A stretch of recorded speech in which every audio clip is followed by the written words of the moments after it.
Chelsea Football Club are looking to sell Callum Hudson-Odoi this summer, with Borussia Dortmund open to signing the winger. He was limited to just 10 starts this season as both Frank Lampard and Thomas Tuchel regularly overlooked him. Is his Chelsea career over? Dortmund's interest in Callum Hudson-Odoi has ignited the Sancho to Chelsea rumours again. The Stamford Bridge outfit have been asked to be made aware of the Sancho situation, but it's understood that Jadon remains set on joining Manchester United. They are his number one choice. And finally, we are going to be previewing the Europa League final, Villarreal versus Manchester United. Reports suggest today that Harry Maguire may be fit to start the game tomorrow evening. We're going to delve into all of that and much, much more. Hit that like button, hit the share button. Here we go.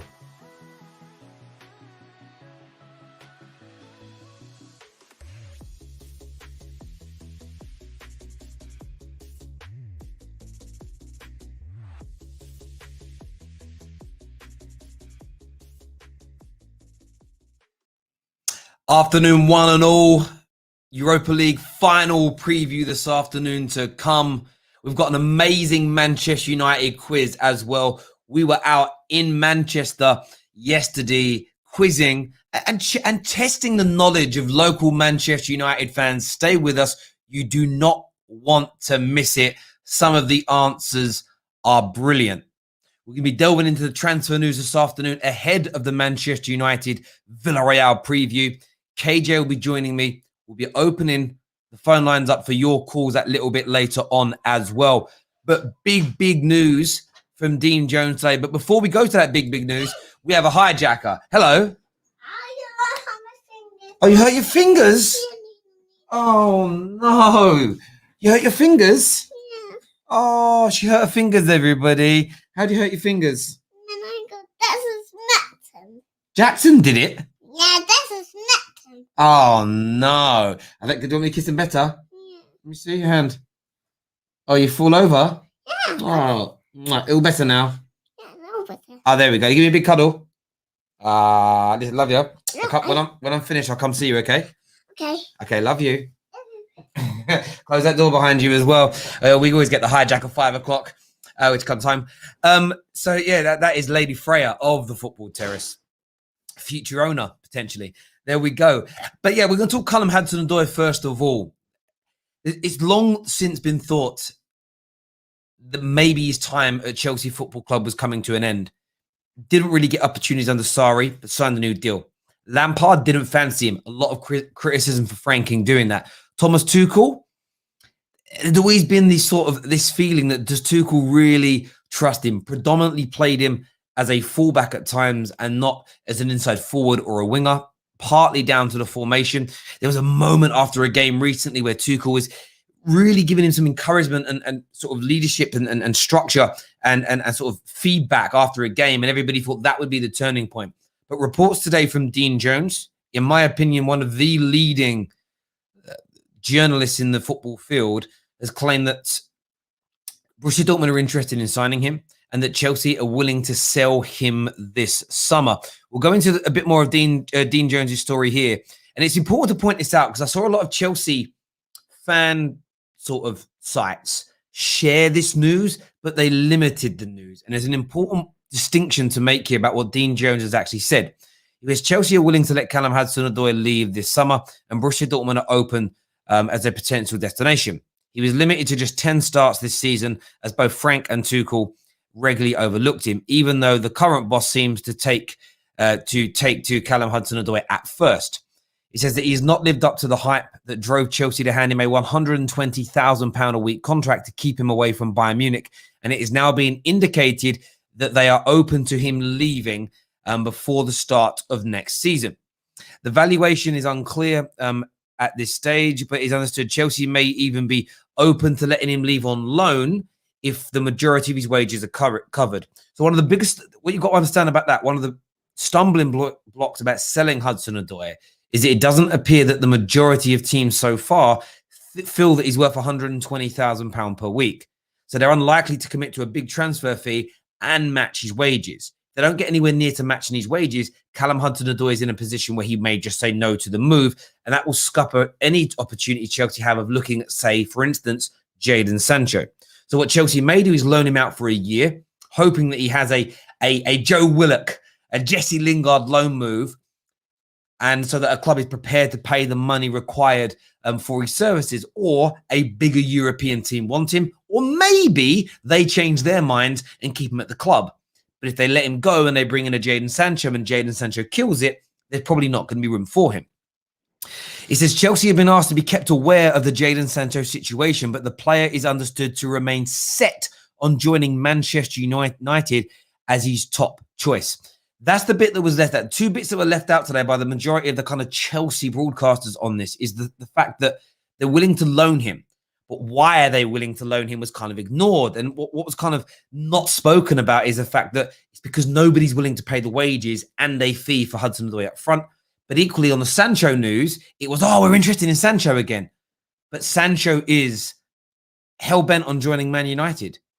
We're his number one priority. The door will only open for Chelsea if Man United start to drag their feet. Do not make inroads into this deal, which are expected to start in the next 48 hours or so.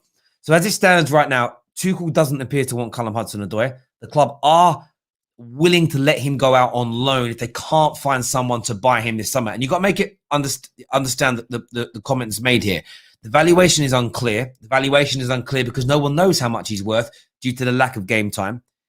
It says that Chelsea may even be open to letting him go on loan. We want to get rid of him at any cost. We'll loan him if we have to. They want him out the football club. And that isn't me trying to be disrespectful to Callum Hudson-Odoi, but that's come from Dean Jones, one of the leading voices in football, one of the best story getters in football, one of the best transfer experts in football. It was he that told us that Spurs wanted around nearer 200 million rather than 150 million pounds for Harry Kane. Have you all noticed today, multiple mainstream media outlets running with that story 48 hours after Dean Jones did? Got to start trusting this guy. An amazing, amazing source. Mo here says, well, that's BS because Tuchel said in an interview a couple of weeks ago, Cho was part of his future. Well, managers always say these things. Managers will always say these things. You can believe what you want to believe, Mo. I'll leave that up to you. But I very much trust two things here. I trust Dean Jones with the information that he puts out. Secondly, above and beyond that, what I trust is what I see. And Hudson-Odoi is not used enough. He's not trusted in his position enough for me to truly believe that Tuchel is sold on him 110%. That's just my view, my opinion. You're entitled to yours, though, sir. Viewers, keep hitting those like buttons, hitting those share buttons, subscribe to the Football Terrace. We have brand new membership tiers out as well. There's the link in our description below that tells you all about our membership levels. The new legend and superfan access is going to give you so much access to. We're even going to be bringing some of you into our brand new studio that's opening in London very, very soon indeed to watch our shows be recorded live. So take a look at that when you get an opportunity as well. Let's go and have a look at some of the comments that are coming in here. Sancho will complete the deal in the next 48 hours, and Sancho knows he will have more playing time at United compared to Chelsea.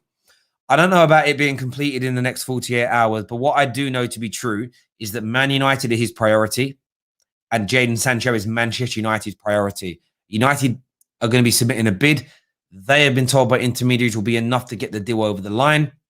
I'm hoping that the new negotiators, the new football decision makers at the club, the Myrtles and Fletchers, are not listening to the wrong information and they submit the right level bid. But Jadon Sancho is highly likely to be a Manchester United player. There's still a way to go to get the deal done, but as and when that bid comes in, it could be done quickly. Dortmund, the player, and Manchester United all want this completed before the Euros begin. And it's starting in just over 2 weeks' time. So it's meant to happen quickly if Chelsea are to try and move this forward. In other news today as well, also from Dean Jones, AC Milan are looking to try and sign Tomori and Olivier Giroud. Giroud would like a 2-year contract. That's the kind of stumbling block as it stands. Milan, of course, qualify for the Champions League. So Tomori wants to go. I don't think Chelsea have made any kind of inroads into trying to not stop that deal from happening in any way, shape, or form. Tomori, of course, trending today because a lot of England fans were upset, angry, frustrated that he wasn't in the England setup. And I can totally understand why. When you've got one of the greatest European outfits of all time, legitimately interested in keeping him. Maybe maybe Tuchel and Chelsea see something we don't. As an example, maybe Southgate see something in Ben White that none of us see, that nobody else can see. I don't know, but there we go. We're going to open up the line soon for you to call in, have your say. Daniel is backstage. I'm going to get him on before we bring the United guys on to preview the game today, because I want to get his take on this Hudson-Odoi news today as well. Remember, we've got the big Man United quiz coming up later as well. What one fan thinks the Man United stadium is called is one of the funniest things I've ever seen on the internet. So make sure you tune in for that a little. Our members have already seen it, because if you're a first team member or you're a legend member, you've already had access to this video for the last couple of days. You were going to get lots of that moving forward as well. But first on the show with me today to talk Hudson-Odoi and this proposed move away from Stamford Bridge. Daniel's here. How you doing, mate? I'm good, man. I'm good. How you doing? Too bad, mate. Not too bad. Building up for our big final tomorrow night. Starting to feel a little bit nervous. I can't lie. I legit am, bruv. Like, I'm sitting there like, oh, actually, it's a big game now. Like, it's big because it's not the biggest trophy to win in the world, but losing it is. Do you know what? Losing the Champions League final is not embarrassing. Yeah. Losing to Villarreal in the Europa League final is. Do you know what's mad though? One thing I've deeped though is that no matter end of the spectrum you fall on, whether you're a favorite for the final, or whether you're the underdog for the final, you're still nervous. Like, you're always going to be nervous for the final. Like, it's just literally the life of a football fan, really, man. But yeah, and absolutely, mate. What's your thoughts on this Hudson-Odoi news today, that they're looking to sell him or loan him? It just sounds like they just want him gone. Yeah, man. Look, I'm not impressed. Chelsea's transfer business sometimes I question it a lot. Obviously, I think we've had a lot of reflection with the guys that we bought in Havertz, Werner, Ziyech. A lot of the guys have underperformed. Yes, of course, we anticipate Havertz will come good. We hope Werner could come good. Ziyech, we're not sure. Do you know what I'm saying? And it's almost as if there's not. Is there a plan? I mean, I trust Tuchel's idea. I trust that Tuchel is a part of the process. But when it comes to Hudson-Odoi, you have to just look at it like, if we're selling him, it has to be something that we as fans aren't seeing at the moment. Maybe in training, maybe an attitude thing, because there isn't any explanation on the football pitch, in my opinion, as to why Hudson-Odoi can't get into this team. When you look at the minutes that Ziyech has played, when you look at the minutes that Havertz has played, Werner, even Mason Mount, and Mason Mount has been our best. I've been preaching he's our best player. He's been our best player this season. Hudson-Odoi rivals some of these guys. Like, Hudson-Odoi, I believe, in the Premier League has about 2 goals and 3 assists, something like that. But he's created a bucket loads of chances for us. When you look at the advanced metrics of chances created per 90, crossing accuracy per 90, he's up there with the Kevin De Bruyne's, the Bruno Fernandes's of this world. Look, I'm not saying he's on their level. I'm just saying this is a kid that obviously provides a lot of output, and I believe has traits of Jadon Sancho in him. It's just down to a manager to play him consistently. That's why I honestly believe it's down to something that we can't see as fans. It's not good enough, really. Like, I don't really understand how Pulisic has deserved, and I use the word deserved, to play over Cho. I don't know why Ziyech has deserved to play and come on over Cho. I don't know why Havertz, even in some cases, as much as Havertz has started to come good a bit recently, I don't know why he's deserved to necessarily play over him as well. And you've only got to look at a number of cases where Chelsea have sold players too early or have written off players and then have ultimately lived to regret that. It ties in with Tomori. I mean, Tomori's been the subject of most of my tweets today. How on earth Ben White, Ben Godfrey, Tyrone Mings, Connor Cody are all better than Tomori, because that's what you're basically implying as Gareth Southgate, are better than Tomori. I think Ben White and Ben Godfrey is disrespectful because they haven't even got caps yet. I think it's disrespectful. Someone who's played for AC Milan, you're basically trying to tell me that the Premier League tax or the Serie A tax of playing for AC Milan, who are second in Serie A, it's enough for me to take guys who are finishing in 14th, 17th in the Premier League. Is the Premier League that much better than Serie A? Having a laugh, man. But in terms of Chelsea, look, it's two big players were losing, in my opinion. I think Fikayo Tomori still had so much to offer. Still can't explain why Lampard isolated him. Had one bad game against Bournemouth, and I keep preaching it. One bad game and was isolated. Since then, Hudson-Odoi was saving Lampard's ass time and time again, coming off from the bench. And we thought Tuchel was going to play him a lot, and obviously that hasn't happened as well. But all in all, we're losing two big players, in my opinion, man. Two big players. You know what's interesting about the Hudson-Odoi thing? Whenever I say what I'm about to say, I always get like a reaction, like I'm being disrespectful, and I'm not. But you've sort of kind of pulled on it there. The majority of time I see Hudson-Odoi play, I see goals, I see creativity, I see assists, I see technically a very, very gifted young footballer. So I don't understand it from a footballing perspective why, if this news from Dean Jones is true, and I've noted Dean isn't a sensationalist journalist. He doesn't put things out there into the ether to cause controversy. In fact, I've had this on good authority. He actively tries to avoid it. A lot of the time, he doesn't actually share the full information because he doesn't want the backlash from fans. Oh, what are you chatting about? Just for them to find out in 6 months' time it's true. But if three managers running have all pretty much treated Hudson-Odoi in the same way, without me knowing what the facts are, there has to be a problem with him behind the scenes. I know I don't know what those problems are, whether it's attitude, behavior, timekeeping, work ethic, relationships with other players. I don't know what it is, and I'm not going to speculate as such, although I just named 5 things it could be. 3 managers on the bounce all can't be wrong. It's like Luke Shaw. I remember getting a lot of stick when I said I think Luke Shaw's overweight. But then it took 10 minutes of research to see that Poch basically said it. Roy Hodgson said it. LVG said it. That element, Joe said never actually mentioned his weight, but said other things about it. There was even a quote from one of his youth coaches before he played in the first team at Southampton about his training attitude and his diet and stuff that was found and put out there. So the fact that so many managers at different clubs were saying it tells you there's a problem, right? I think even his parents were quoted as saying something like, he needs to work harder.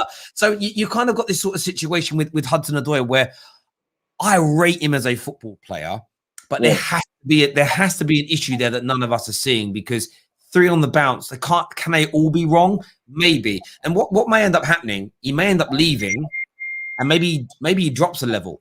Maybe he gets loaned out, and in the end he has to leave in a year's time, and he's not on as much money, and he's at a lesser club. Maybe that's that kick up the backside. I get a feeling that if Wilfried Zaha, for instance, gets an opportunity at a bigger club than Palace, I think this time round he's going to seize it with both hands, because it's last chance saloon at his age. And I would hate to see Hudson-Odoi go down that level, because for me, Zaha had the ability and talent to be playing at a much higher level than he has been. I'm talking at a top 6 team in this time, but didn't quite do it. So it is a bit of a shame. We'll see what happens sort of with that moving forward. But, it just feels to me like the writing's on the wall, Definitely, man. I think, especially with Hudson-Odoi, like the whole hysteria around it, like 80 million bid. I mean, if Bayern Munich are sending in 80 million pounds for a player, which they don't do, like, let's look at some of the signings, the big signings they've made. Kingsley Coman, Leroy Sané, Gnabry. They've been smart with these moves. They've tried to make it, like, to get it done at the right time when they're maybe in the last year of their deal, or these players want to leave and whatnot. But Bayern Munich came out and said, well, we want to spend 80 million on this guy. They definitely saw something. And for me, if Bayern Munich see an 80 million pound player that we have and he's not playing, what do Chelsea know, or what are Chelsea doing that Bayern Munich clearly can see? Or what can't we see that Bayern Munich can clearly see? And I just think, if we're looking at the football pitch, I think he's deserved to play. But again, like we as fans, there's only so much we can say in terms of like what the players we think should play, because clearly there's something going. Like, imagine I look at Man United. Imagine Rashford wasn't getting the game time he was getting, but was still showing glimpses here and there and was putting the output there. Like it doesn't help as well. I think Tuchel can be criticised playing him as a right wing back. I personally think, yeah, fair enough. He wanted to maybe teach him something, but it doesn't help him. Imagine Foden was being played as a DM or as a left back because Pep thought, let me teach him a bit of something so he learns a bit of responsibility before I maybe unleash him in his real position. Play these guys where they want to play, like where they should play, where they've been effective. It doesn't really make sense, in my opinion, for his development and for his growth to be a right wing back. It just doesn't make sense. Mate, listen, I understand that completely. We'll keep you backstage, bring you back on for the preview in a little bit. Definitely want some rival perspective on that game as well. Top man. Thank you, Daniel. Keeping it with Daniels, we're going to Danny now, devil in the details. Not had him on in a while. Glad that he's back with us this afternoon. What are you saying, mate? I'm good. I came on for the preview. So I just heard you guys talking about Cho. That could be another Mo Salah situation, you know. If they let him go, especially to Bayern, and you know how they develop wingers, and he ends up as one of the top 5 wingers in the world, and Tuchel loses the Champions League final. And by the way, Terry, I predicted he'd be fired in February next season. So if Tuchel gets sacked by Feb, which I predict, and he's not going to win the Champions League final either, and Cho ends up being a world-class player for Bayern, it's the same story again. But this time with no league title. At least under Mourinho, they won a league title when they sold Salah and Kevin De Bruyne. So, I don't know what you guys were talking about. I just tuned in and heard you guys talking No worries, about because I thought you were not true in the comments, and I thought you were talking about that. He talked about Bayern not spending money. Bayern been spending money. They spent on Lucas Hernandez. I think they paid 75 million euros for him. That's big money for Bayern. Misconception with Bayern. They're very, very smart in how they spend money, but they do spend big. It's a misconception. What they paid for Sane, who had 1 year left on his deal, you could argue that was overpriced as well. So, I hear you on that. Danny, look, we'll get you back on for the preview that's starting in a few moments' time. Top man. Thank you. Ladies and gentlemen, we're gonna put the quiz on for you now. This was a Man United quiz. How well do Man United fans actually know their club? We had Rocket out and about. He was in Manchester interviewing United fans. We're going to go and take a look at that now. We'll be back with you after this. We'll have KJ on, Danny Devil in the details. Make sure the like button is being hit. Make sure you're sharing this stream, and over to Rocket. Yeah, I am, sir. Yeah. Yes. What are you doing outside City's ground? Yeah. What have you been supporting, if you don't mind me asking? All my life. All my life. And me. What, 21 years? Yeah. 60 seconds on the clock. Your time starts now. What's the name of Manchester United's mascot? Oscar. Oh. Fred the Red. Fred the Red. Sorry, I forgot about that. Which Manchester player was nicknamed the King? King. Eric Cantona. Eric Cantona. Derek Cantona. Yeah, I forgot about that. Sorry. Eric Cantona. Eric? Yeah. Oh, no. Dennis Law. Dennis Law. Old Trafford is also known by what other name? Ronaldo. Definitely a Manchester United fan, yeah? Yeah. Theatre of Dreams. Theatre of Dreams. Theatre of Dreams. Theatre of Dreams. Sir Alex Stadium. Silent Stadium. Sir Alex. Sir Alex Stadium. Yep. The Theatre of Dreams. I could have forget that. Okay. Sorry. How many Premier League titles did Sir Alex Ferguson win with United? 7. 13. I would say 13. 13. What a guy, yeah? Before they became Manchester United, they were better known by what name? Newton Heath. Correct. Finish the song. Glory, glory, Man United. Glory, glory, Man United. Yeah. Glory, glory, Man United. As the Reds go marching on. As the Reds go marching on. Let's go marching on. The Reds go marching on. Man United. We all sing. I don't. I've never been to a United game, you know. Joking. I've never been to the Old Trafford. No. Oh, mate. You're not from London, are you? No. What is Van der Beek's first name? Hey? He's got a funny name. Danny. Alex. William. Jeremy. Donny. Correct. Van der Beek. Which player holds the record for the most Manchester United appearances? Brian Giggs. Who is the club's top goal scorer? Wayne Rooney. In a press conference, Louis van Gaal mistakenly referred to which Manchester United player as Mike? Smalling. The players in the Manchester United first team under Sir Matt Busby were known as what? Busby boys, not boys, but Busby bodies. Busby bodies. Busby brothers. Busby babes. Who is the club's record transfer signing? Paul Pogba. Correct. Well done, mate. That's time. How do you think you did, ladies? All right. Not bad. Terrible. Not good. Not good at all. You didn't get any, did you? No. I reckon we got them all right, yeah. you did all right. You didn't get them all right, but Most of them, though. I think you got one. So well done. Who missed a penalty in the 2008 Champions League final penalty shootout in Moscow? Correct. Who's this player? Luke Shaw. Who was Sir Alex Ferguson's first signing? Viv Anderson. Correct. Which player is nicknamed Slabhead? Rooney. I don't know. He's got a big head. Don't know. Harry Maguire. Then the big captain. Shit. Come on, pass. Harry Maguire. Harry Maguire. Come on, Nixon Mykonos. What club did Alex Telles join from? What? How many seasons did it take Sir Alex Ferguson to win his first league title with United? 4. 5. 7. And what are the Neville brothers' first names? Phil and Gary. Correct, mate. That is time. You absolutely smashed it. Well done, mate. How'd you feel you did? Pretty good. Yeah. I didn't bend, yeah. You are top of the leaderboard. How you feeling? Pretty nervous if I'm looking at me, but yeah, quite good. Yeah. Smashed it, mate. Anything for the United fans out there? Believe in Ollie, because next season we're going to be back. See you later. It's been good. I'm good for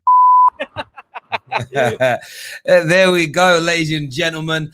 Some mad answers in that. Filmed up in Manchester. Thank you very much, Rocket, for doing that for us. The Sir Alex Stadium was my best. The Busby brothers. The Busby brothers. That is the one I love the most. And the young ladies, what's Van der Beek's first name? One said Alex. I swear the other said William. That was really good. The guy was like, forgot the name of the captain. Really good answers on there. We're going to have much more of that to come on the Football Terrace moving forward as we grow and as we develop. And I got called out on this today. So I said, you're always telling us there's lots more to come. There is. Patience is a virtue, as they say. But the preview now, ladies and gentlemen, we're going to be getting the preview ready for you. We're going to be bringing in the boys in. Yes, Busby Brothers. He literally says Busby Brothers. I couldn't believe it when he said it. I died with laughter. It was funny. Legitimately was. Make sure that like button is being hit. Make sure you're sharing this stream out there. We're going to be bringing the boys in now to have their say with us. KJ's here. Daniel's here. I'm not too sure where Danny's gone. He seems he's internet probably bugged out. How are we, gents? I'm good, man. I'm good. You all right, Kate? What's wrong? Nothing, bro. Man sometimes can chill, you know. Like, Cool. Big game tomorrow. Oh, Danny's here now with us. We'll get him in. There he is. Danny's with us now. Big game tomorrow, gentlemen. Big game for Man United. Villarreal. Such a potential banana skin tomorrow night. Before we go into like lineups and who's going to play and whatnot, how are you feeling about it, KJ?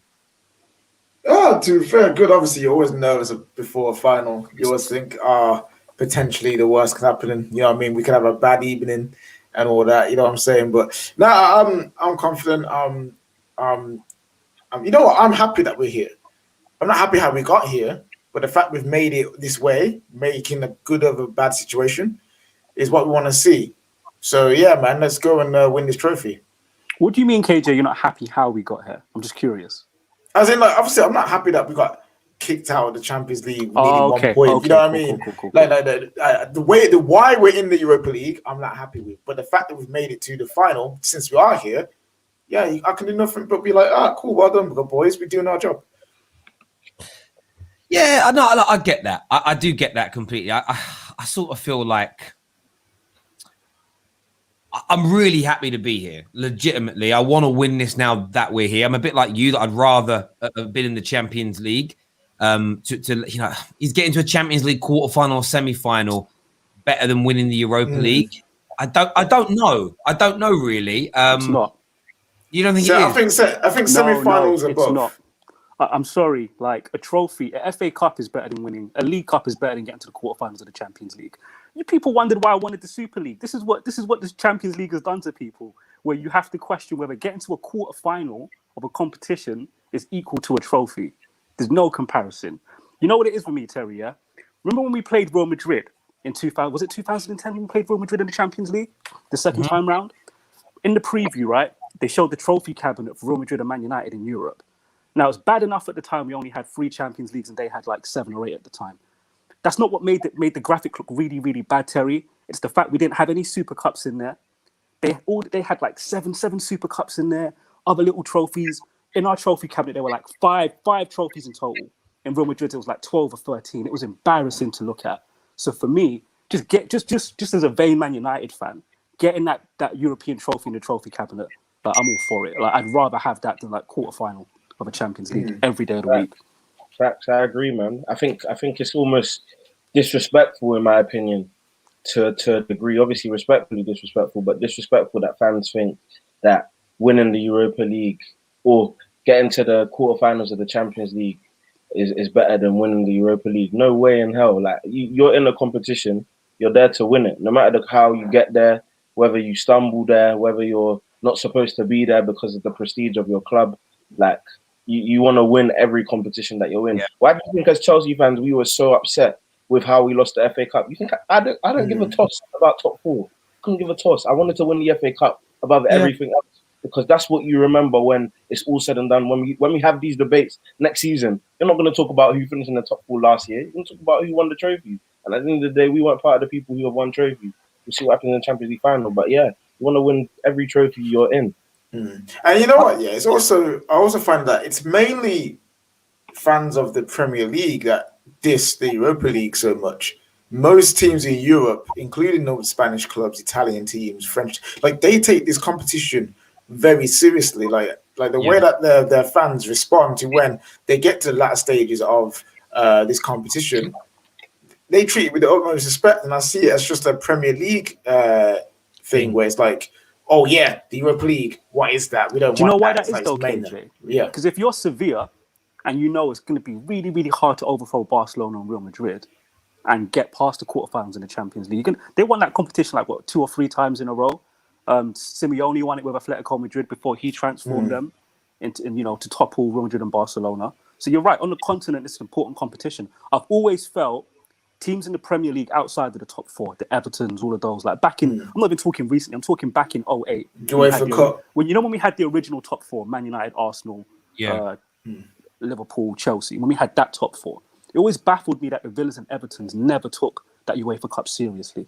Like, it's a pedestal. You can launch yourself. You can make yourself, at least in the eyes of, like, international players, look like you're a serious football club. Do you know what I mean? If you want to try and win those competitions. Yeah, do you know, when I say what I said, it's you're actually speaking sense, and that's why I love doing this show, listening to other people, helping to formulate my opinions, which is what we should all do.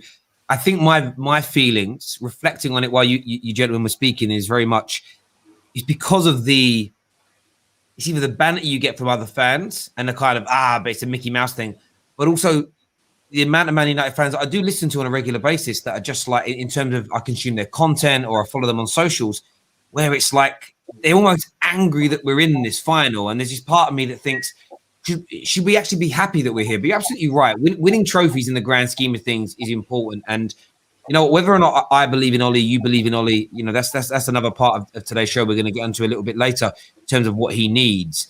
But, once upon a time, before Fergie won 13 Premier League titles and 2 Champions Leagues, he won an FA Cup and he won a Cup Winners' Cup ever before that. And I think I don't want to disrespect any trophy, especially a club that's won only 3 in nearly a decade now at Manchester United. Who the hell are we in this contemporary world we find ourselves in to start saying, I don't want this trophy, I don't want that trophy? There are fans that watch this show now, 16, 17-year-olds, who barely remember the last time he won a trophy. They were children. They were playing with action men on Barbies and things like that the last time Man United won a Premier League, and they've barely won anything in their lifetime. So I think we need to be very, very mindful. And I understand what Ollie said earlier on this season about be very mindful of winning. Like Arsenal, who I think he was taking shots at. Yes, you won an FA Cup last year, but it wasn't a representation that you've moved forward as a football team. There is very much that. I'd be less happy with this Europa League final if we came 8th this year and we'd gone backwards. Yeah. It would almost feel a little bit bittersweet, but it does demonstrate some progression. I want more of these players to win trophies, and who knows what can happen. Like, as much as I have this doubt over Ollie, I still want us to win. As a fan, I don't want Ollie to fail. I want us to kick on next season, for this to galvanise us, for this to put us into a title challenge. So I think winning it will only help in that endeavour. It will do a lot more for us than losing it. So as a fan, I can't want us to not win it. It's a stupid thought in my opinion. But what about the players that lost in the semi-final to Sevilla last year? Like that's redemption for them. Exactly. Do you know what I mean? Like, you know what? I always say this, Terry. Right? It's interesting, right? When me and you, KJ as well, we'll all remember the journeys to like. Do you remember the journey to be in that team in 2008? Do you really remember the journey? Do you reflect on that? Do you remember finishing bottom of the Champions League group in 2005? Yep. Winning the Champions League. Do you know, people don't. You need to think about the journey. These players are on a journey, and what they went through last season. For me, they need to rectify that and win this trophy, and it will do wonders for them, for their mentality, in my opinion. Facts. That's why I said don't let anyone deceive you that not winning the trophy is that. There's literally no negative that I'm hearing from anyone that there is to winning the trophy. I mean, you look at Man City. The reason why they some people say they gave Chelsea that semi-final tie by not playing their full strength team, that denied them the legitimate treble that we were all talking about. You look at Chelsea, when we lost the FA Cup final, that denied us the new crop of players. So without the Drogba, Lampard, John Terry, Petr Cech, we needed these new crop of players to win a title in their own era so that they can push on and continue the process of winning trophies under Chelsea. And they went and bottled that. So they still don't have trophy winning experience. Yeah, Europa League 2018. But I think probably Jorginho, Kante are the only real people in that, and that's for the only real people in that squad that took part like that. So you want to win trophies, every single trophy, you want to win it. Yeah, no, I couldn't agree with you more. On Ollie, I want to ask about Ollie here for a second because there's always pressure on him, and rightfully so. He's the Manchester United manager. It's a job that there should be a hell of a lot of attention in and on. There's no doubt about that. How important, Danny, do you think it is that he wins this for himself and his progression and maybe to relieve a little bit of pressure? Oh, it's very important. I have to be consistent. Somebody called me out on Twitter because, like, you called Brendan Rodgers a bottle job, right? Then he won the FA Cup. And they said, what are you saying now? And I said, well, he won the FA Cup. I've got to give him credit. He won the FA Cup. I can't call him a bottle job no more. Maybe I could because they didn't qualify for the top four. I could be extra and do that. But at the end of the day, he needs to win it. He doesn't have a CV. He hasn't achieved anything at the top level. Winning the Europa League, I'm not gonna be like, oh, he's the greatest manager in the world, blah blah blah. But just to get that duck off his back, semi-final failure, semi-final bottle job, he's got that off his back. Now he can win this and just say, look, we've done this now. Now we've got other things I've got the trophy, right? Ollie Outers, you said we need to win a trophy now. Blah, blah. Okay, we've got a trophy. Cool. Let's look ahead. Let's challenge for titles to try and win titles. So for me, that he has to win it. There's no excuses for him, Terry. Like, you know how I go hard for Ollie. But there's no excuses for not winning this competition. We're better than Villarreal. Top to bottom, better than them. Yeah. So he has to win it. Win it massively. I don't think anybody could disagree with that. And that's why I'm actually more nervous. There's a different kind of nerves. This season, when we played Liverpool in the FA Cup, when we played PSG and Leipzig in those four big Champions League games, my nerves were different. It was like, oh, we could be beat by this team today and I really want to win. Where I feel different towards Villarreal. I know they can beat us because I think they've got a pretty good record against the big teams in Spain this year. So they have the ability to be hard to break down. There's this big talk about Torres. This is like this big audition for him to try and get himself to Manchester United, something that his agents are pushing for. I'm fearful of losing because we should be winning this. Losing to Paris Saint-Germain, losing against Liverpool, losing against Real Madrid. This is borderline acceptable in the modern day game. In terms of they're a great team, it's okay. Losing to Villarreal, it's just the humiliation of it that I'm fearful of.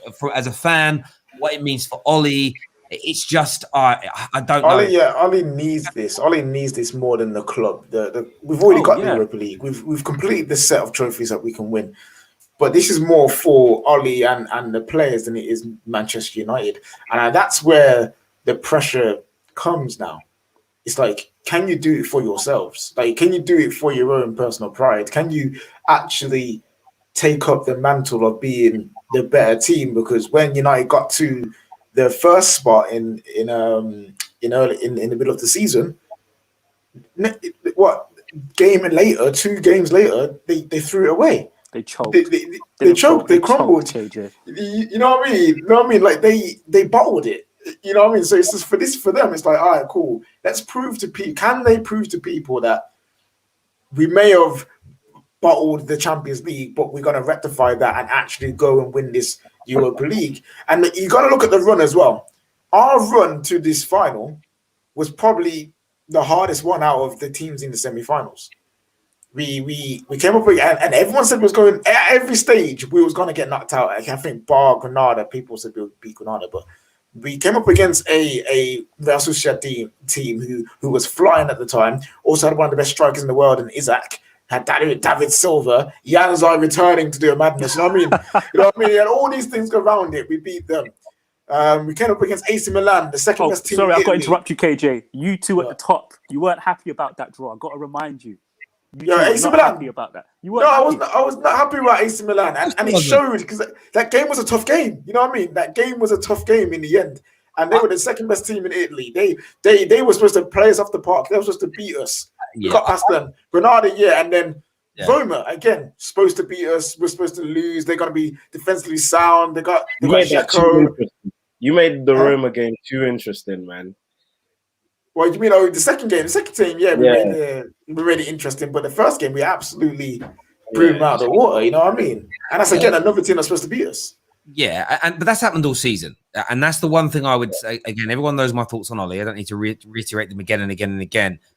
But that's where progression, I think, has been gained this season by Manchester United. The fact that the amount of times what happens is that they write Ollie off at every hurdle and Man United off. We're not getting out of the Champions League group. We're not going to beat this team. We're not going to beat that team. We won't. What's the biggest thing you heard from September through to November? What was the biggest word, begins with S, that Man United fans said about the way we play football? So wait, what? So what's the questions again? The biggest word beginning with S that Ollie's football begins with S. We will fall away massively. Oh, sustainable. Sustainable. That word was used. Oh yeah, not sustainable. It's not sustainable. It's not sustainable. It's not sustainable. It's not sustainable. Well, we finished second.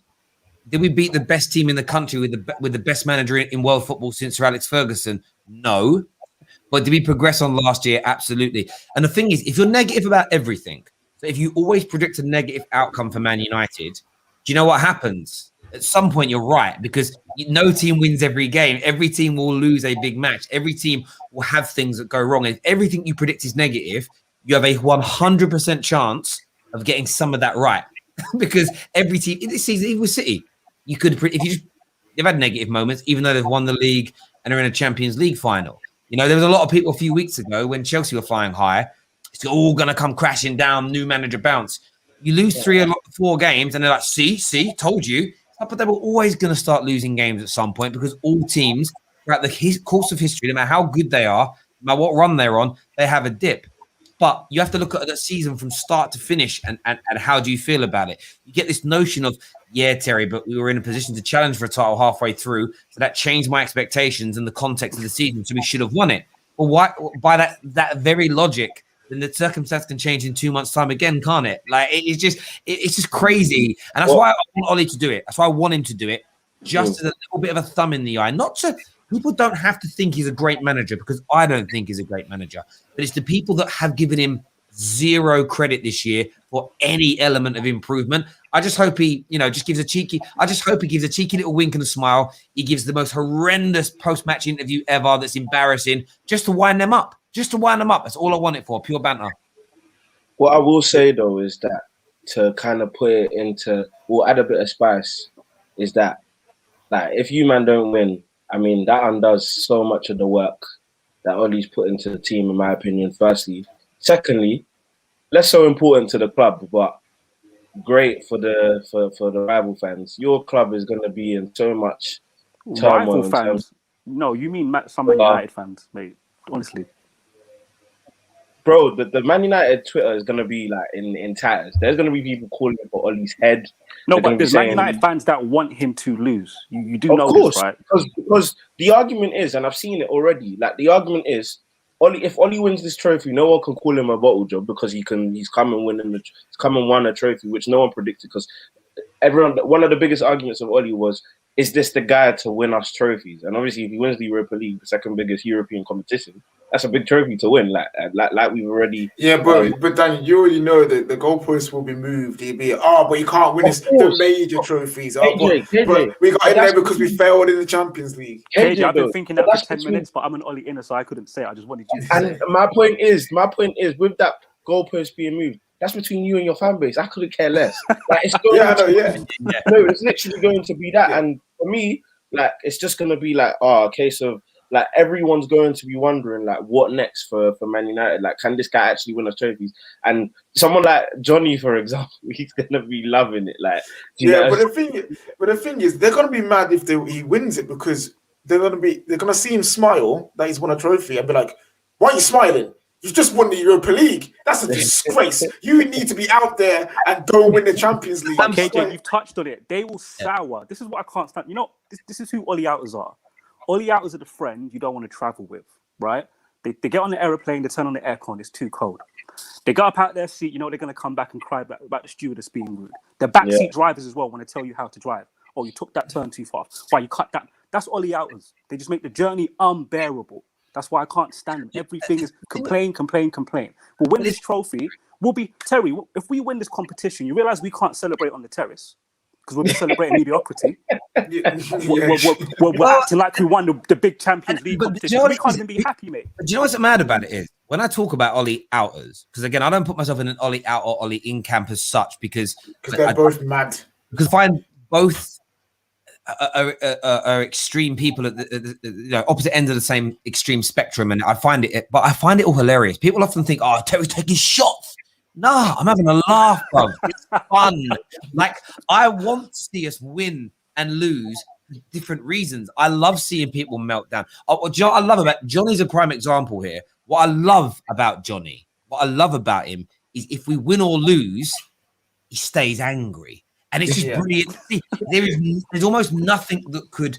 I even think Ollie Outers, if we got into the Champions League and won it, would be like, but why didn't you do it sooner? That's what it will go to. Or they'll find a way for it to be like, it's because Real Madrid dropped off. Look at Bayern got knocked out. You know what I mean? Before. So when Wayne Rooney, take it away from Man United, when Wayne Rooney didn't score his first 2 World Cups, mainly, barring the conversation we had today, relating to the conversation we had today, he went to 2 World Cups on the bounce where he was not fit and he'd done ankles and metatarsals before, shouldn't have been taken. Went to his 3rd World Cup, scored an important goal, an equaliser against Uruguay. And I just remember Social saying, but he shouldn't celebrate because he should have scored in the last ones. And it was like, hang on, but you were asking him to do it. He did it and the goalpost moved again. And that's why I enjoy it. I don't take it as a bitterness anymore or get annoyed by it. I get excited about what are the excuses going to be as an example, because I just love it. I think it's great. A comment here says, Terry, what are you going to do if Ollie loses? Are you going to put out an apology video? I'm never going to apologize for wanting my manager to win and then apologize to everybody if he doesn't win. That's a weird thing. You want all fans of all clubs to apologize when their teams lose because they want their team to win. That's strange. Apologize to who? I'm confused to who you're going to apologize to. Confused as well. Yeah. I don't get it. I don't get it. But yeah, I think it's important for Ollie. I think it's important because I think from Ollie's point of view, we'd rather people keep moving goalposts than be right. In the sense of, it's as you say, if we won a Champions League, I think if we'd have had Chelsea's route to the Champions League as an example, it would have been, yeah, but who'd you play? Ollie got an easy draw. I just know it. It would be like you didn't play. You played like an out of form, past their best, over the hill Real Madrid. You played a minnow. With no recognised players in Porto as an example. If it was Atletico Madrid, it'd be like, fluky overhead kick, moment of brilliance, won it for you. That's all it was down to. Those are the kind of things that would be said. I just want Ollie to win it. I want him to win it well. I just want people to be silent for a bit and listen, celebrating mediocrity. What I love about that this is why I can't side with Ollie Outers, even though I agree with their main theme. But I don't think Ollie's good enough to win us the big trophies. The reason I can't side with them is because of things like celebrating mediocrity. No, I'm not. I'm celebrating a stepping stone and a milestone. If I'm trying to lose 3 stone in weight and get a 6-pack, should I not be happy at the first stone I've achieved? Like, I shouldn't just be celebrating when I reach the 3 stone and have a lovely 6-pack. I'm going to celebrate milestones. I've achieved that. I'm happy. That's my motivation to keep moving on. This notion that you should only celebrate when you get to your end goal is mad. That means the average working man isn't going to be happy till he's about 45 when he's achieved these goals. It's just stupid. Facts. That's what I mean. Ollie Outers, they don't want to suffer at all. They just want to get there. Just make it just easy road to success. They just want easy street. Like that's why I can't stand them. There's going to be bumps in the road. There's going to be difficult times. Just accept it. To But be if we win fair- this trophy, just accept you were wrong about what Ollie could do this season. The main theme, he can't, like Terry said. The problem ain't the main theme, though, is it, Terry? It's all the other stuff. And that's it. It's the side dishes. Do you know what I mean? The main meat. So someone says here, Terry, apologize to eye test because he told you way back Ollie ain't moving you forward and winning trophies. Now, but think about if he wins that trophy, and we've gone from finishing outside the top 4 to 3rd to 2nd, why would I apologize for something that you're wrong about? Because if he wins that trophy and moves us forward, then eye test is actually wrong. But So why would he's I already say moved us. sorry? But he's already done it though, Terry, because we've moved forward in the league. Yeah, that's true. That's true. My point is this though. It's like Ollie needs to now next season, win or lose tomorrow, needs to be bought better players. And I've always said this, forget your attention on Ollie. We need the best players possible for our squad. Because if you get Sancho, Varane comes in, and we find a way to bring in a Declan Rice or a Harry Kane, then there's no excuse for Ollie. In that, and that's what I want. And I want there to be no excuses for Ollie so we get the complete answers. At the moment, there's still these outstanding things. There's a phrase for it, isn't there, Terry? You give someone the rope for them to hang themselves. Yeah, no, exactly. Yeah. That's what it is. I was literally about to say that. I would be more with Ollie Outers with what they're saying if the club was in a mess as well. If we didn't weren't run by pagans, I would be like, yeah, Ollie, you need to book up your ideas. But if you look at the whole picture, what more do we expect a guy who you already think is not good enough to do anyway under the conditions that he works underneath? So it's just all a bit mad, you know what I'm saying? David here says, Terry, do you not think Ollie will be better next year? I don't think he's reached his ceiling. I don't know if he will be better, but this is the difference between what I would say me and your average Ollie outer on social media. I want him to be better. I don't think he's good enough, but I'm supportive of him. You know, it's a bit like I don't know how good my kids are going to be at football, but as long as they want to play, football, I'm going to support that endeavor. Am I going to blow smoke up their ass and tell them that they're going to play for Man United one day? Maybe when they're very young, but not as they're getting older and trying. It's about supporting someone without being deluded in that approach. But it's not just about support though. It's just about being objective, right? True. Like forget Ollie's CV. Look at the team that he has on paper. If you want to do it that way, and be objective about what this team should achieve, and then look at the competition. When you do that, you can't say we had a horrible summer. It was 3 out of 10. We're not going to win anything. We're not going to finish in the top 4. Then we do, and then you still tell me he's a shit manager. And that's not consistent logic. Key point, because what you just said and what Terry just said, I can use Chelsea as the perfect example.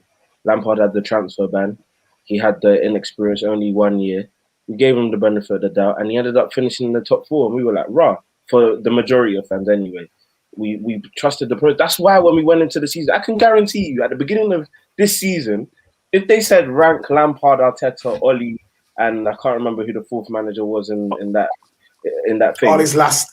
Lampard finished above Ollie and Arteta. I'm so sure of that. Do you know what I'm saying? Yeah, and Arteta got put up with Ollie as well. Do you know what I'm saying? Yeah, because Arteta got the FA Cup and everything was everything. And you know what I'm saying? So then obviously now you spend 250 mil and expectations change. Like until Ollie, in my opinion, gets what he should be getting as a manager of a top club, because you can't be complaining that Ollie's playing the bad players when those are the players that are available to play. Until he gets that investment, we don't really know his full potential. And what we've seen, tell me a player that Ollie's bought that hasn't necessarily been good. Because Danny, let me ask you this question: based on what you've seen, surely it should be obvious to anyone with common sense. If you give him better players, he'll do better. Bro, I just I can make a bigger prediction right now. He knows you understand, Daniel. He knows you understand. Yeah. Quick prediction: Ole Gunnar Solskjaer will never finish outside the top 4 of Man United. He will never fall off a cliff. I'm telling that's what when I keep telling people about the foundations. If you want to get a rocket into space, what does it launch off? It has a launch pad, right? You need a launch pad there. It doesn't just take off from anything. We need to stay as a top 4 team for any other manager to take us where we want to get to. We can't do this yo-yo stuff. 3rd, 4th, then 7th. That can't happen. And I'm telling people it will not happen. So to the main question about his ceiling is according to the level of talent that he has. Simple as that. And I do understand that. And I think that's a fair argument that can't be denounced. You know, if he, especially even if we go right down to one of the key fundamentals behind an Ollie outer, he relies on individual brilliance. Cool. Then you and I both want our team to be successful. Yes, should be yes.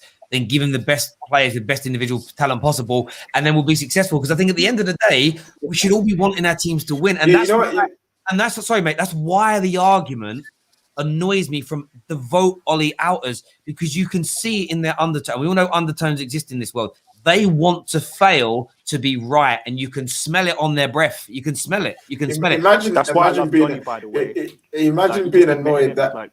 Imagine being annoyed that your manager relies on his players to be footballers and win games. Like who would have thought that doing that is a bad thing? I thought you have robots instead and triangles and X, Y, Z and zones. KJ, that's why when people call me mad for saying I top every single attacking player we have right now at Chelsea for Bruno, people say I'm mad for saying that. No, because Bruno clearly wins games, clearly puts up a lot of numbers, and that's numbers that we need. We somehow finished in the top 4 with Jorginho being our top goal scorer with 7 penalty goals. Do you know how? As in, people don't understand. That is absolutely. That's madness. Like that is such crazy. It's because of how good we are. We've got a super here that says, why does this panel generalize all the people who aren't the biggest Ollie fans? I know multiple people who will change their mind about him if he wins a big trophy or properly challenge for a title. We're not talking about them people. See, again, this is why I think a lot of people say, we had a caller on here a little while ago. I don't remember him, KJ, who said he was an Ollie. He's an Ollie outer. Yeah, I remember him. Yeah, we spoke to him for a while, and at the end we were like, bro, you're not an Ollie outer, because when we say Ollie outers, it's if you think Johnny is the quintessential Ollie outer. He isn't changing his mind. He's openly admitted, and he gets respect for saying this. He has openly admitted that he wants us to lose, so Ollie loses his job. The people that you know are like, oh, I don't think Ollie's good enough, but if he wins a big few games, then I'll change my mind. They're not who we're talking about. And that's what happens a lot on here. It's like, it's not one thought you can have about Ollie. It's about the people that say, we haven't improved. Bad man manager. Like that moan about every little thing that he does. Someone who says, I love Ollie. He's a great at this, great at that. We have improved in terms of league position, but I'm still not happy with the football. They're not, in my opinion, an Ollie outer. Same as you can be like Danny and be someone who's an Ollie inner. I don't put you in that category because Danny won't defend every little thing that Ollie does to the nth degree until he's blue in the face. He's real with it. All those people you're talking about, Aaron, are just Manchester United fans. They are not putting an agenda towards a player or a manager above the support of their football club. And that's how it should be, because our job is to support the football club as best we can, in my opinion. We're going to move this conversation forward, though, away from what's good for Ollie and things like that. Yeah, I agree with that 110%. Harry Maguire, captain of Man United. We saw him at the Sir Alex Ferguson movie premiere the other day, no boot on. It looks like he's going to play. Danny, is that too big a risk, or have we got to have him on the field? He's not playing. He didn't train. I don't think he's playing. Like, I'm sorry, you can't go from needing that brace on your ankle to playing a football match in under 2 weeks. I just you can give him all the injections you want. You can give him steroids if you want. He ain't going to kick in that quick. I don't think he's going to play. And even if he does, Terry, like with his mobility issues, he can't be compromised even a little bit. He just can't be compromised even a tiny bit. There's no leeway for him. There's just so, yeah. I wish he was fit, but he's not. Like, I don't know what to do. I don't know how to feel. Like you just have to get on without him. He didn't train. He didn't train at all with the team but KJ, today. I hope that's not. Let's not let him train so he doesn't injure anything, and then we give him injections so he can play in the fight. It shouldn't be that, because he hasn't been training properly for like a week or 2 weeks now. So if they did that, and I seriously would consider becoming Ollie out in terms of he needs to go. Though, KJ, that's not. I don't think that's he's not going good. to play. So it's one of those games for me. Like we just need to outscore them because we're not keeping a clean sheet if he's not playing. You know what I mean? Yeah, but it depends. We can go into that in a bit with the whole tactics thing, isn't it? I think on that, the reason I say that is because a lot of those posts came out just before I went live, so I hadn't seen the pictures. Picture there on United Report of him sitting in the dugout and stuff like that. I agree with you all. If he couldn't get through a training session, then don't play him. The main reason is I'm not so worried about damaging him long term, because footballers taking. Like John Terry spent his whole life having painkilling injections. And he had a wicked career. Like it's a modern nude thing about. Well, I saw a tweet yesterday. I don't know who tweeted it. I literally don't remember, but I read it. It might have been Aiden. Basically, talking about Martial not being in the squad and how he basically respects it because he seems like the only Man United player that's protecting his body and not putting himself at risk.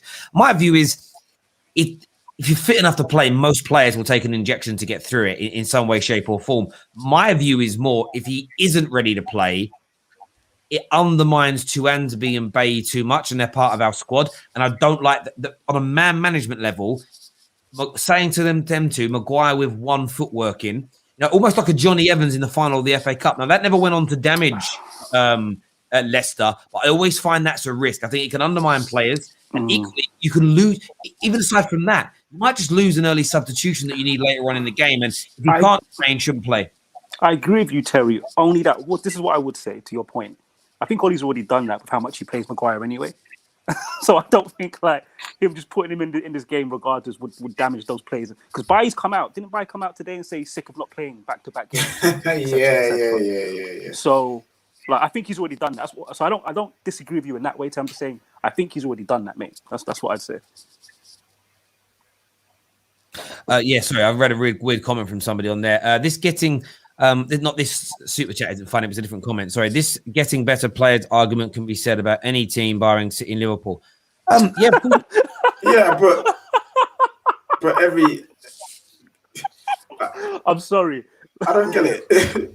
Well, no, but we still need better. We're not saying we're the only team that need better. No. But what I would say to this is, I understand where he's coming from. But I think that the nuance point here is when Danny stops laughing. I think I can't stop laughing. It's like you don't fucking say. No. I don't think that's what he's pulling on. I don't think that's what I think. There is a point to this though. The difference is with Lampard. It wasn't about better players. It was about his man management. Where Ollie hasn't struggled, like, say, Lampard, like Jose at Tottenham and at Manchester United, is he didn't lose some or part or most of a dressing room. And then better players make you better. If you're failing and the players don't like you, they're not listening to you, you could sign the best players in the world and it still isn't going to work. I think that's where Ollie, you can use the argument for just giving better players because everyone likes playing for him. They have respect for him. They work hard. And I actually think, I know we're going back onto the... That's don't worry. Relax. Keep going, man. Keep going. I just dropped something in my hand. I thought one of Terry's toddlers snuck into the room. I wanted to know what it was. I was like, geez, same person. Yeah, my man looked like something went off. I'm just like, oh. I sort of feel like, we're in this situation. Again, we go back to the Ollie out thing where I've lost my train of thought now because of that noise completely. Now, what was I saying? Better players. You can't give Lampard better players because he lost the dressing room. Ollie, you give him better players because he has the dressing room.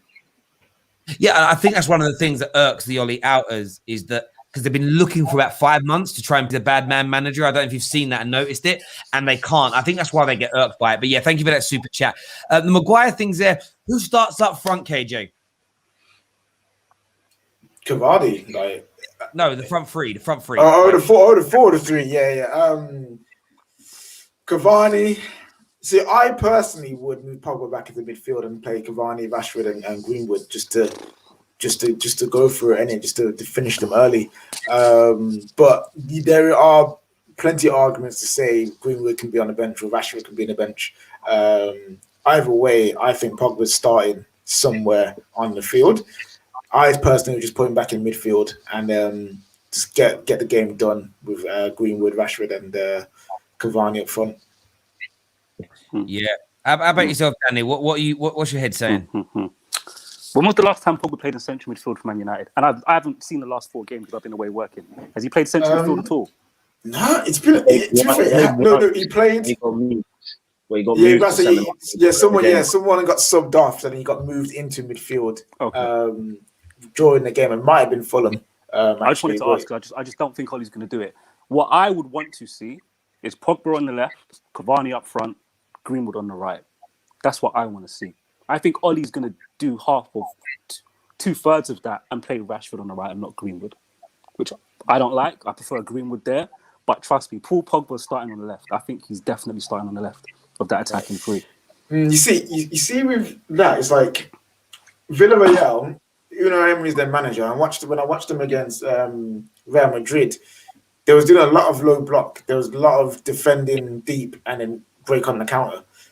For me, that says we don't actually need two DMs potentially, like to try and do that. If we surround the box and keep the possession as much as we can, and just keep the attack high and let Fred be the ball recovery when the ball comes out, it will give us a high chance of success of scoring multiple goals. Do you know what the problem with that is? Sorry, Daniel, just to counter that. I think Pogba on the left is better against the low block than Rashford is. Yeah. I've got to be honest with you. Yeah. Ollie's done this unexpectedly. I prefer Pogba on the left than Marcus Rashford. I think it benefits the team. I don't think Pogba will put the numbers up that Rashford will over the course of the season, but our general play in the final third is more consistent because Pogba's just a better football player.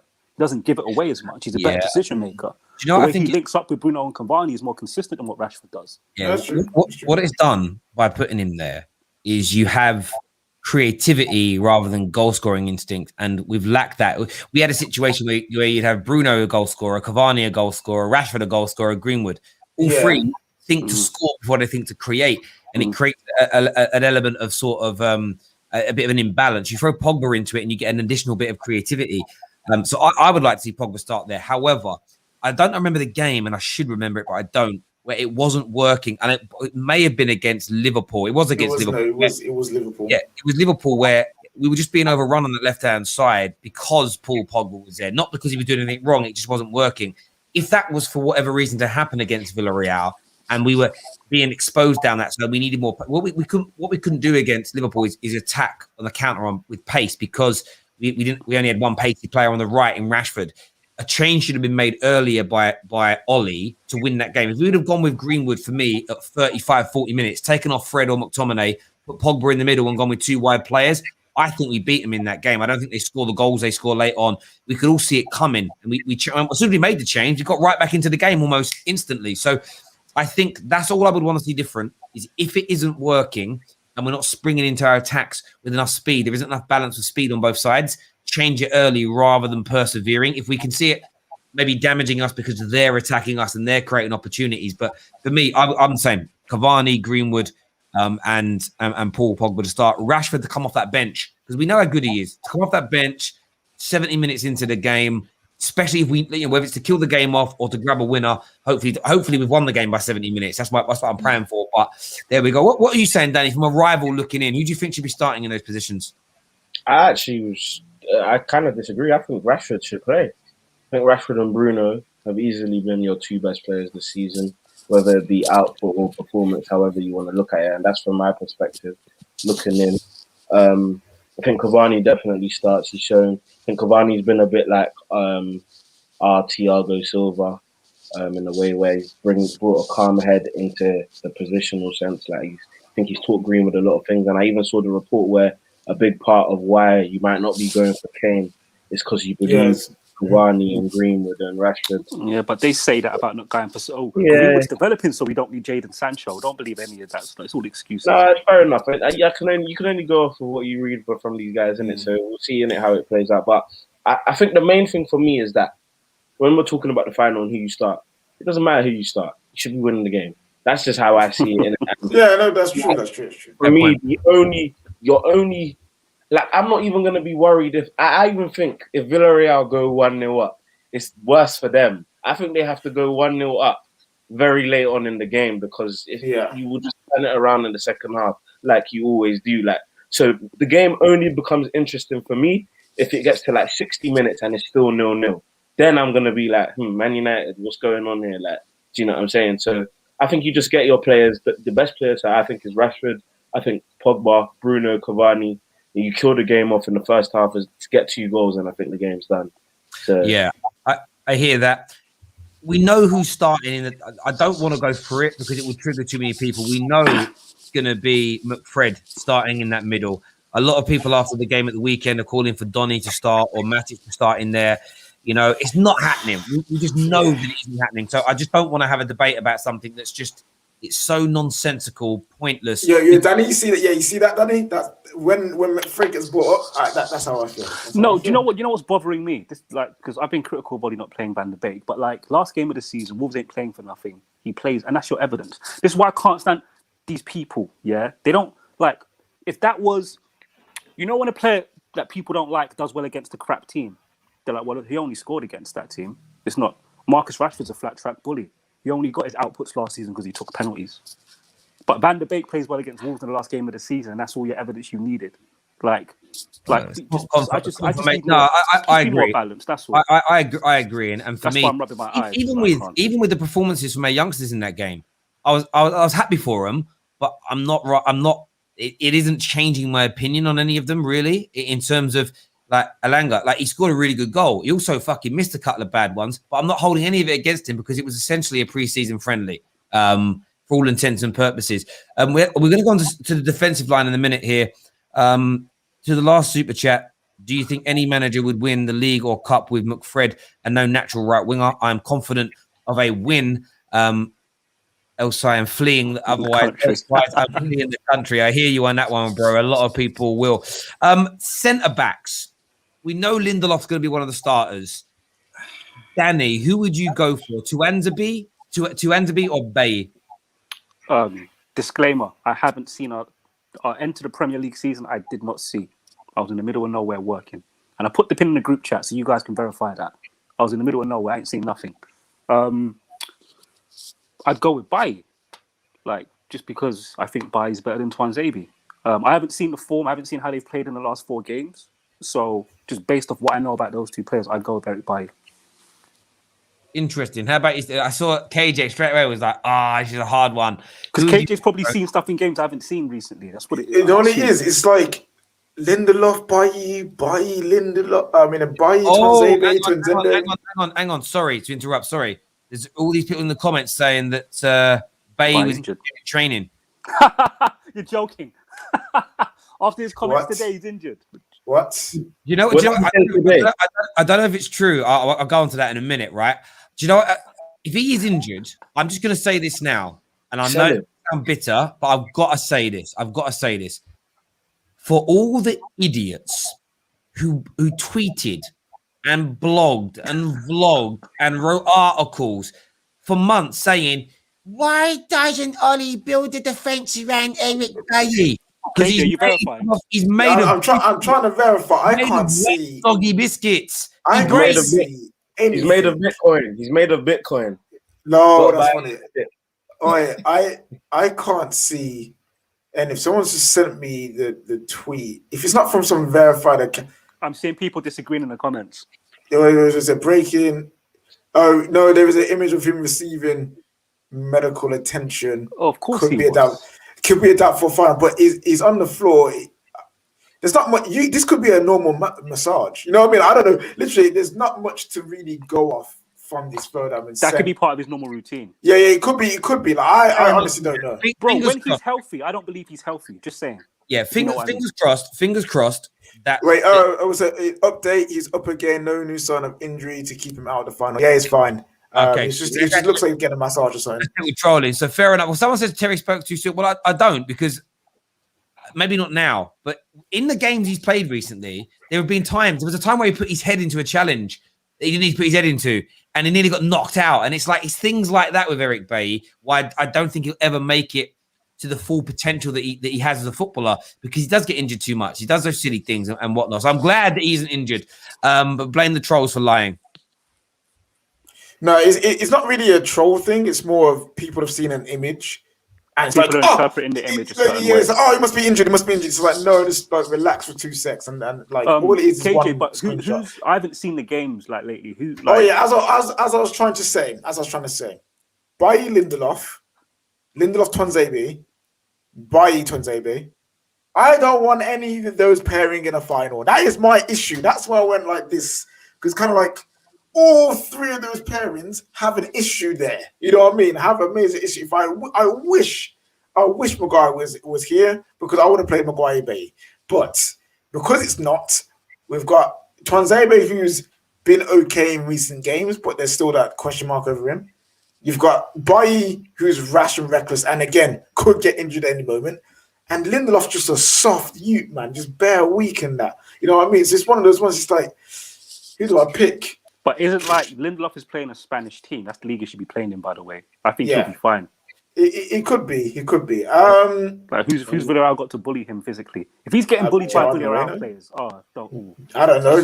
Backer, Carlos Backer rolling back the years and that, you know what I'm saying? But he's not getting bullied by anyone, especially with the way Villarreal play. I mean, what the attackers are, Gerard Moreno.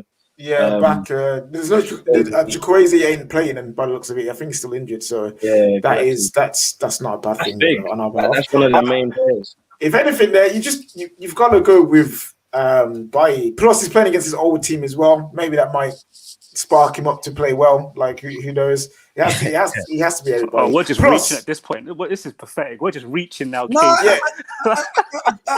literally, I've said I don't want any of those parents. So for me, it's just like just chuck anyone there and hopefully we win. I'll go with one, right? And for me, I go Bay and Lindelof. Bay is better than Tuanzebe. Lindelof's playing, so he's there. And we know he's being picked. So there's no point debating that one. Tuanzebe is not as good as Eric Bailly. My only fear with Bailly is what I said earlier. It's the same reason why, and I stand by my statement. I do care that he's not been injured now. I don't want him injured, but we just know over the course of a season you're going to have 4 or 5 occasions where he starts to build up a steam and he picks up a knock or he gets injured. Why? Because he's done it the whole time that he's been here, and I don't believe that he's turned a corner. So for games like tomorrow, if he's fit for the whole game, he'll pretty much do well. He nearly always plays well for us. It's never about his ability. It's just whether or not he can stay fit and can do things. So, yeah, Bay and Lindelof would be the pairing I would go with and see what they can do.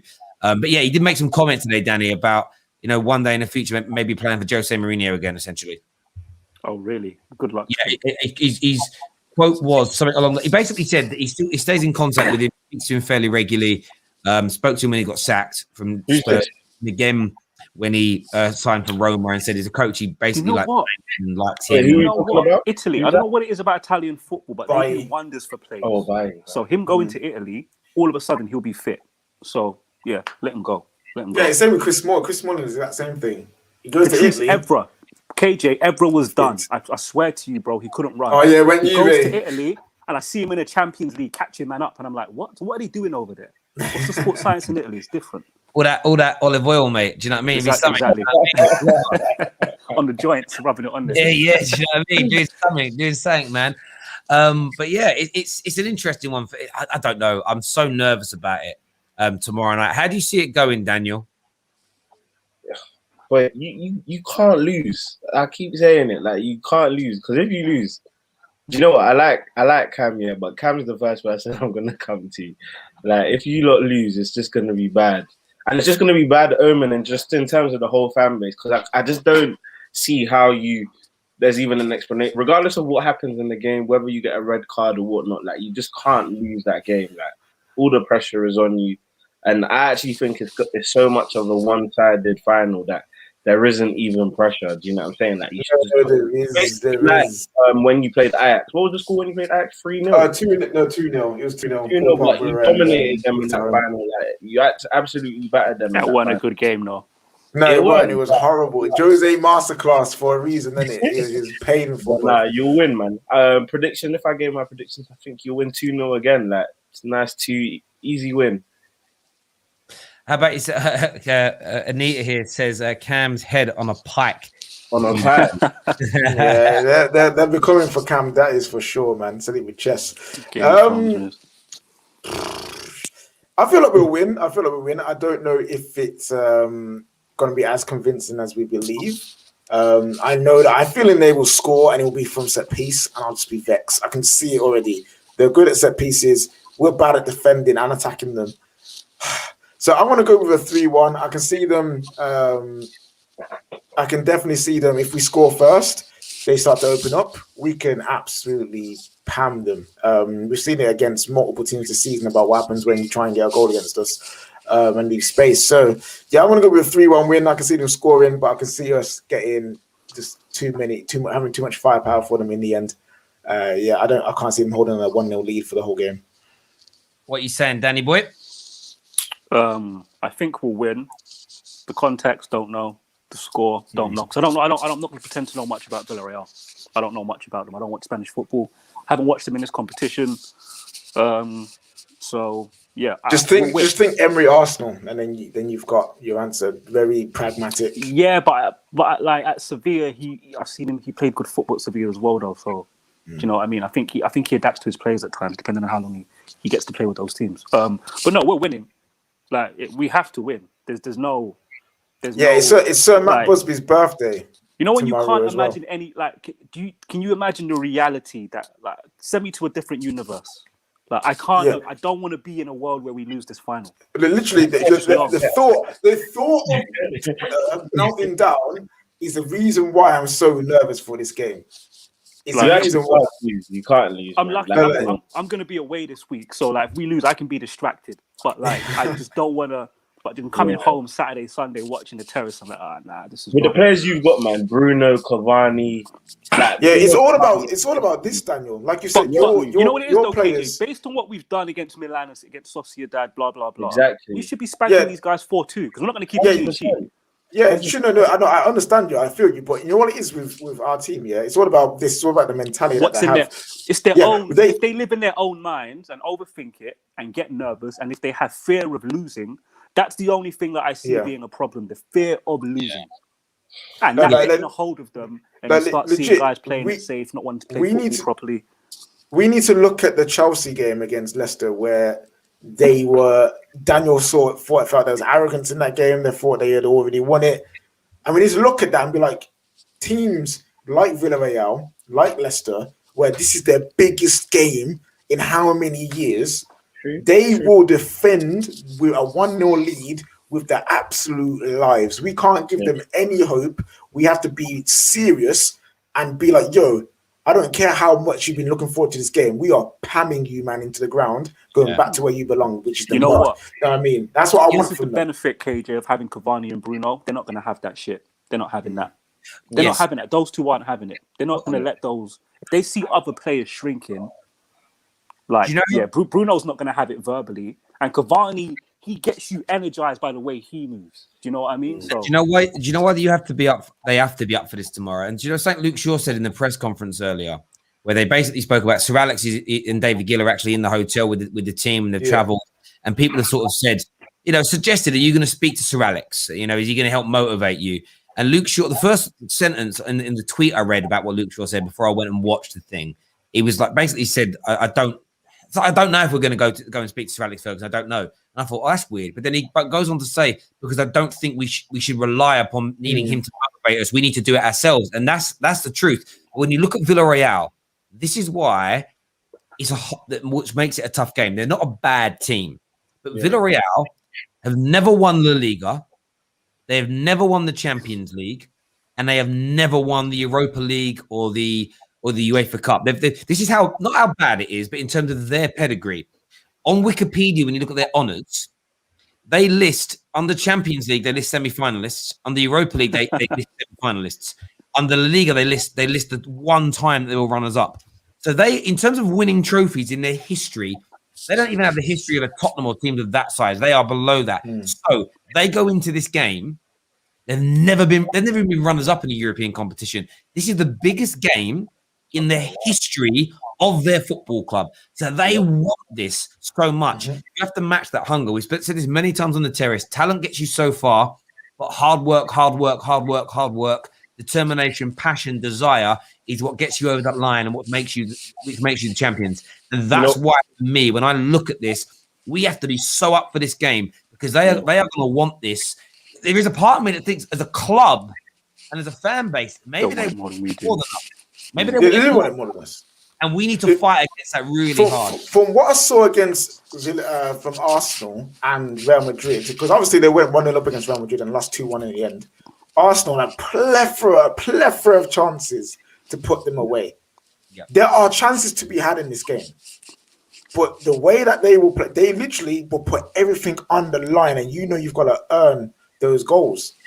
So this is what I'm worried about. This Manchester United team at times, they get caught up in their own hype of themselves, their own gas. They like to go on runs, and One they thing just I will fuck up say, form. Yeah. one thing I will say that we haven't factored in though, just as a side note, and to be fair, I haven't factored in this. Look, at the end of the day, Man United have got the better team, but look, Villarreal have got Unai Emery, who I think is a very, very good coach, an underrated coach in world football, especially. He's got them playing a very, very good, good way with the players that he has. They've got, I think Gerard Moreno, I might be wrong. He's either the goal scorer or second in the Europa League standings as well. So he's got them playing a good style of play. And how many Europa Leagues has he won or UEFA Cup combined? Three. Three, himself, yeah. And again, correct me if I'm wrong. He knocked you guys out last year with Sevilla. No, that wasn't him. Wasn't him. All right, cool. No. But Sevilla did knock us out. Yeah, of course it wasn't. But yeah, no. So like, I think he looked top quality coach. So we'll see what happens, man. The tactical masterclass, as they say. He's gonna need. It's true. United have got to be absolutely on point with this tomorrow. They really, really do. Ladies and gentlemen, listen. Thank you all very much for tuning in. I haven't done my score prediction actually. I'm going to predict. I've said all those things. I'm predicting 3-0 Man United. 3-0 Man United. I'm confident we can do it because, and I mean this, because I saw Arsenal and create so many chances against them. I think with Greenwood, with Cavani, with Pogba, with Rashford, they're killers in front of goal. Greenwood is a highest goal scoring teenager in European football, in a top 5 league. Not like I don't know what they're doing in Austria and countries like that. Rashford, 2 seasons running over 20 goals. Bruno Fernandes, the highest goal scoring midfielder in a single season in Premier League history, and Cavani, since he's got that match fitness, no one's got near him the only striker near him has been in the Premier League has been Harry Kane. So I'm going with 3-0 Manchester United. I've got things to back that up with. By the way, thank you very much for signing up your membership right towards the end of the stream. There means a great deal to us indeed. Gentlemen, thank you all very much for coming on and having your say. Viewers are back tomorrow with more content for you. Until then, take care. Goodbye. God bless. And we'll see you all again